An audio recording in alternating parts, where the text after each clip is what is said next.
تاریخی حوالوں میں ملتا ہے۔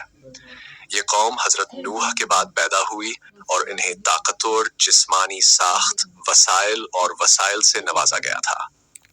قوم عاد جنوب عرب کے علاقے احقاف، جو موجودہ یمن اور عمان کے درمیان واقع تھا، میں آباد تھی۔ نعمتوں سے نوازا جانا۔ اللہ تعالیٰ نے قوم عاد کو بڑی نعمتوں سے نوازا تھا۔ انہیں زبردست جسمانی قوت، مضبوط عمارتیں بنانے کی صلاحیت اور زمین پر حکمرانی عطا کی گئی۔ وہ پہاڑوں کو تراش کر بلند و بالا محل اور قلعے بناتے تھے اور اپنی طاقت پر فخر کرتے تھے۔ گمراہی اور تکبر۔ قوم عاد نے اللہ کی عطا کردہ نعمتوں کو بھلا دیا اور تکبر کرنے لگے۔ وہ بت پرستی میں مبتلا ہو گئے اور اللہ کے نبی حضرت ہود کی دعوت کو جھٹلاتے رہے۔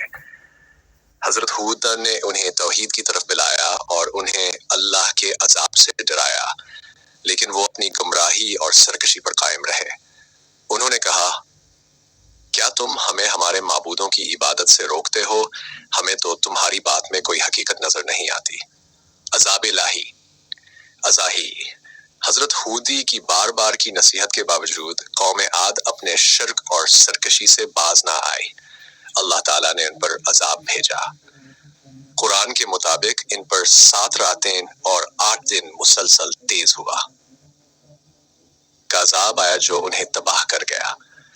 وہ بلند و بالا عمارتیں اور طاقتور لوگ اس عذاب کے آگے بے بس ہو گئے۔ اللہ فرمم عاد کے ساتھ وہ کیا گیا جو طوفانی اور بے قابو ہوا کے ذریعے ہوا، جسے اللہ نے 7 راتیں اور 8 دن تک ان پر مسلط رکھا۔ بس تم دیکھتے کہ وہ ایسے ہو گئے جیسے کھجور کے گرے ہوئے تنوں کے کھوکھلے تنے۔ سورہ الحاقہ اسفار عبرت۔ قوم عاد کی تباہی اس بات کی نشانی